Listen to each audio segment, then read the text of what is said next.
Teleimpacto, lo que necesitas saber.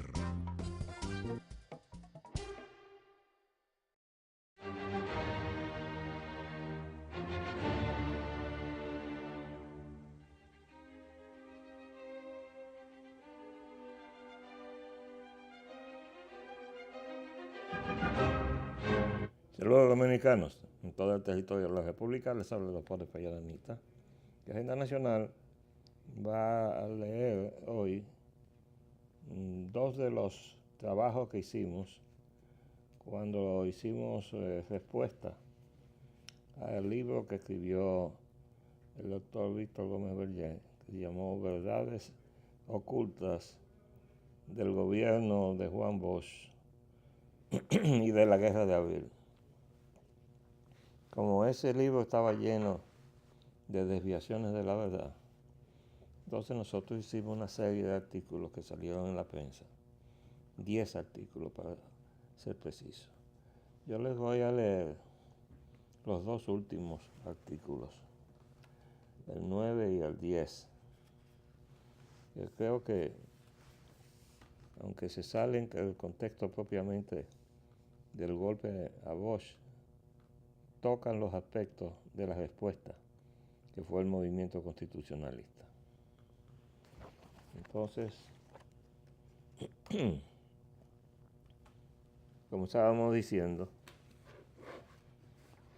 el testimonio del doctor Marino Vinicio Castillo, viejo aliado de Balaguer, incluido en el libro sobre la reunión en Juan Dolio, discrepa con Boden respecto a los presentes, pero es relevante porque alertó que la reposición de Bosch por un contragolpe conllevaría la intervención militar de Estados Unidos y por su propuesta de una junta militar, la misma posición de la embajada norteamericana el martes 27 de abril. Ni Bosch en Puerto Rico, ni Molino Ureña, ni los que con él orientábamos los contactos políticos en el país, preveíamos esa acción como posible. De hecho, existe correspondencia asegurando lo contrario, aun siendo Johnson contrario a la política de Kennedy. Por eso Bosch negaba el hecho hasta el último momento, según atestigua Boden. Peña Gómez, a su vez, ignoró siempre, casi hasta el final, las actividades de Molino Ureña al margen del PRD, con Fernández Domínguez y luego con Hernando Ramírez, al verse aquel obligado a dejar el país. Acompañado siempre de Antonio Martínez Francisco, vinculado a la Embajada de Estados Unidos y designado por Bosch en la Secretaría General del PRD, Peña Gómez asistía a las reuniones conspirativas del grupo de Balaguer. Bosch desvió así la atención de los servicios de inteligencia de las actividades de Molino Ureña hacia las que propiciaba Balaguer. Esta hábil maniobra de quien no confiaba en la capacidad de Peña Gómez para asumir la organización del movimiento ni confiaba en su discreción, protegió las actividades de Molino Ureña y Hernando Ramírez hasta que fueron detectadas sus reuniones y se produjo el arresto en la jefatura del Ejército Nacional de parte de los oficiales comprometidos, detonando la rebelión del sábado 24 de abril. Peña Gómez nunca perdonó a Bosch confiar en Molino Ureña y no en él para encabezar el movimiento y lo utilizara para desorientar. Por eso intrigó contra Molina, asusando a PRDistas, acusándolo de cobardía y traición cuando abandonó el asilo en la Embajada de Colombia, cruzando a la zona constitucionalista en mi compañía. Nos ayudó el doctor Gilberto Herrera Báez, quien nos condujo desde donde pernoctamos al comando de Peña Taveras, en la calle 19 de marzo, donde fuimos arrestados por orden de Héctor Aristi, quien se apersonó luego con la falsedad de que eran medidas para proteger a Molina por cierta animosidad contra él. Esta salida fue precedida por un intento abortado por el nuncio Emanuel Clarice, decano del cuerpo diplomático, a su regreso al país, a quien Molino Ureña, en ruta a la zona constitucionalista, cuando aún no se había elegido Camaño como presidente, quiso alertar de su abandono voluntario del asilo otorgado por el embajador de Colombia, Zárate Moreno, decano en funciones, y este respondió llamando a la embajada de Estados Unidos. En menos de 5 minutos llegó un jeep artillado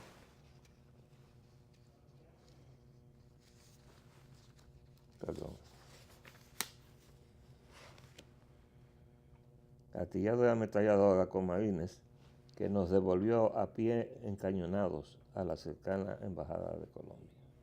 Eso hizo el anuncio, o sea, eso hizo el Vaticano. Fíjense, el Vaticano hizo un concordato con Trujillo y luego lo traicionó.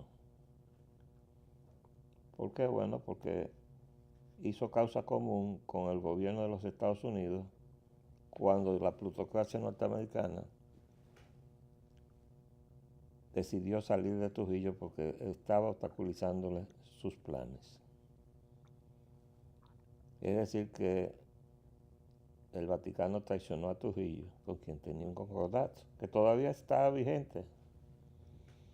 Luego traicionó la causa constitucionalista porque obligó a Molina, que era el presidente provisional constitucionalmente en turno, o sea, en la secuencia de sucesión presidencial, en ausencia del presidente, del vicepresidente y del presidente del Senado.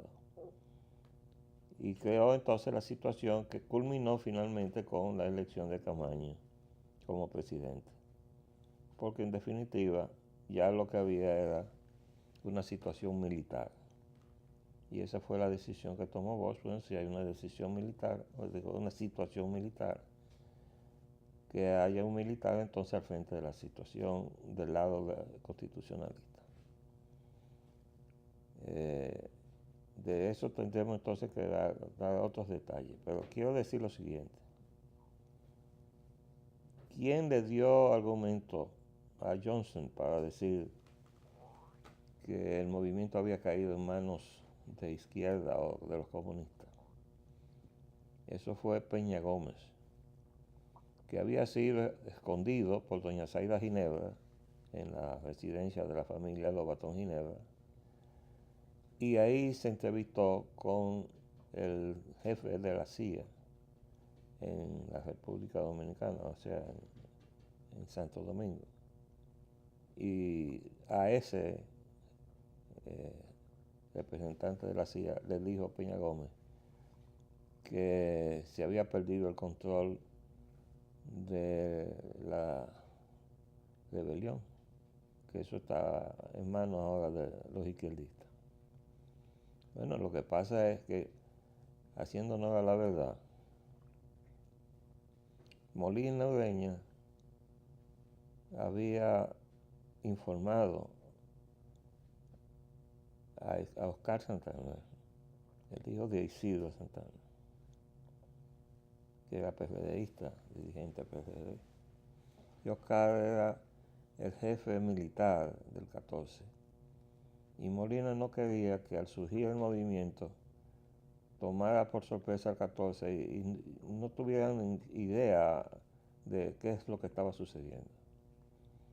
Bueno, pues a pesar de esa precaución de Molina, cuando el sábado 24 de abril los acontecimientos obligaron a que se pusiera en marcha la rebelión al ser arrestado un grupo de los oficiales comprometidos, y actuó entonces el capitán Peña Tavera, como ya ustedes conocen, los que han estado observando este programa, pues vieron el testimonio que él personalmente dio hace ya un año en ocasión de un nuevo aniversario del 24 de abril, que tuvimos la suerte de que estaba en el país, vino a dar su testimonio.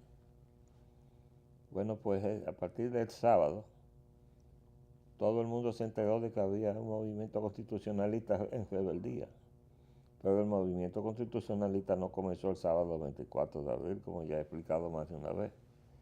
Venía desde inmediatamente después del golpe. Lo único que había votado en su primera instancia de poner a Casanova Garrido en su condición de presidente del Senado, pero eso fue denunciado y el movimiento abortó y cayeron una serie de gente presa, entre ellos yo, que fui arrestado en mi casa y me trancaron en la torre del homenaje como cabeza visible de la relación con Molina Ureña. De todas maneras, el punto es que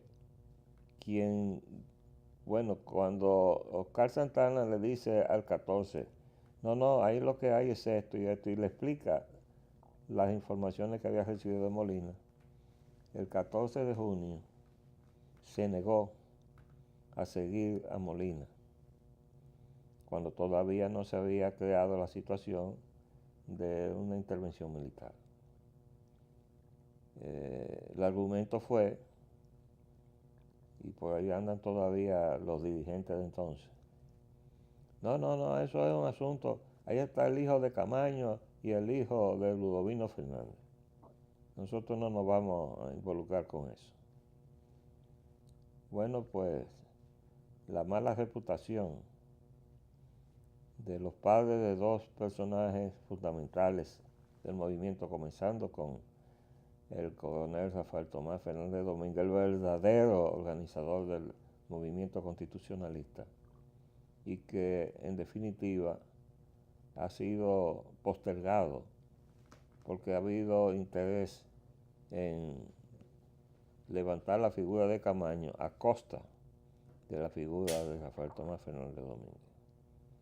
Entonces eso ha llevado, en definitiva, a que se distorsione la historia. Pero volviendo a los acontecimientos, el 14 de junio realmente ingresó a la lucha cuando se perfiló el asunto de la intervención militar de Estados Unidos. Entonces ya era una guerra patria y el 14 se sumó al movimiento constitucionalista en el plan de guerra patria. Pero no apoyó en su primera instancia la toma del Palacio Nacional, que se hizo el domingo en la mañana. A las 10 de la mañana entraba Molina Ureña al Palacio en mi automóvil, guiado por mí, con sus dos guardaespaldas, los hermanos Rivera, y en compañía también de Lobatón Pitaluga y de Manolo Fernández Marmo. Esa fue la comitiva que entró al Palacio a las 10 de la mañana del domingo 25 de abril de 1965. Bueno, pero la situación que se usó, porque realmente lo que se motivó a la intervención militar no fue el hecho de que se dijera, como efectivamente se dijo y lo dijo Peña Gómez, que el movimiento había caído en manos de la izquierda, porque se acababan de incorporar al movimiento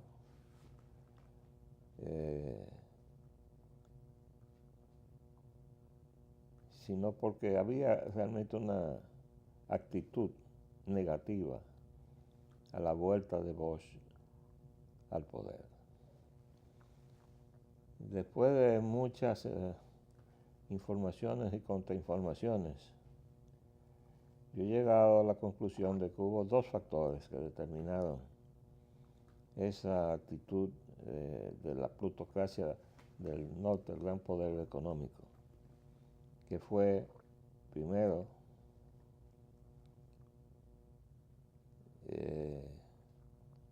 Bosch anuló la concesión que el Consejo de Estado le había dado al Standard Oil del señor Rockefeller, de la refinería dominicana de petróleo.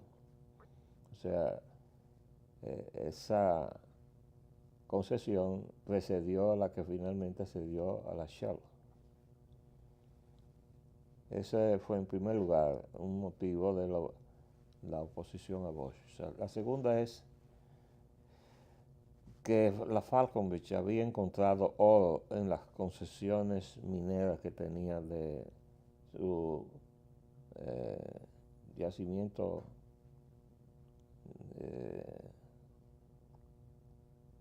para, en fin, extraer mineral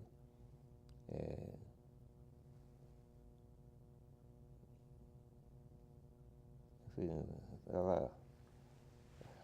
me excusan, el yacimiento que tenía la Falconbridge para extraer ahí el mineral de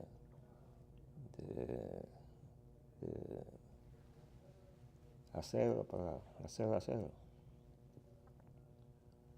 Y habían encontrado oro. Y eso lo habían silenciado. Y entonces ellos temieron que ese descubrimiento no iba a poder ser aprovechado por ellos, teniendo como presidente a Juan Bosch. De modo que hubo varios factores que conspiraron desde las instancias de mucho poder geopolítico para oponerse al retorno de Bosch y para que finalmente se produjera no solamente la intervención unilateral militar de Estados Unidos, ordenada por Johnson, sino porque eso fue disfrazado de una intervención multilateral con una OEA sumisa a la voluntad de esa plutocracia, creando la Fuerza Interamericana de Paz, la famosa FIP, que vino aquí entonces a aplastar el movimiento constitucionalista y a matar dominicanos. Y todo el que se hizo cómplice de eso, comenzando por el general Inver Barrera, a quienes ellos instalaron en un falso gobierno de reconstrucción nacional. Y el mismo Gómez Berger trabajó como canciller de ese gobierno de reconstrucción nacional. Y desde luego que después estaba, y a eso se debió la orientación de su libro, tratando de justificar todo lo que se había hecho. De todas maneras, la realidad es otra y está recogida no solamente en la respuesta, de la cual yo he leído una parte, sino en el libro de las memorias del presidente provisional José Rafael Molino Oreña. Y ahí está detallado todo el proceso de organización del movimiento y además todo lo que pasó a partir del sábado 24 de abril. Todo esto nos ha llevado a la situación actual, en donde todavía el camino para construir la democracia luce turbio e impreciso. Está impreciso desde el punto de vista de respuesta, pero está muy claro desde el punto de vista de la traición. O sea, está muy claro que ha habido una traición a la República y a la soberanía de la nación y que está en marcha la fusión con Haití auspiciada desde el Palacio Nacional. Proyecto que, como hemos dicho, fue obra e iniciativa de Leonel Fernández, que para eso fue presidente 3 veces, pero fue finalmente suplantado en su función, en su tarea, por Danilo Medina, que es quien viene ejecutando ahora las tratativas para culminar con la fusión. Desde luego que le ha salido algo que no estaba previsto y se trata de que las elecciones en Estados Unidos no la ganó Hillary Clinton, que estaban interesados en la fusión porque estaban detrás del oro de Haití y la frontera pues molestaba a las tratativas que junto con el señor George Bush, el otro expresidente de Estados Unidos, instalado en Barrica y en Cotuí, venían buscando oro y plata en la isla, que de eso se trata.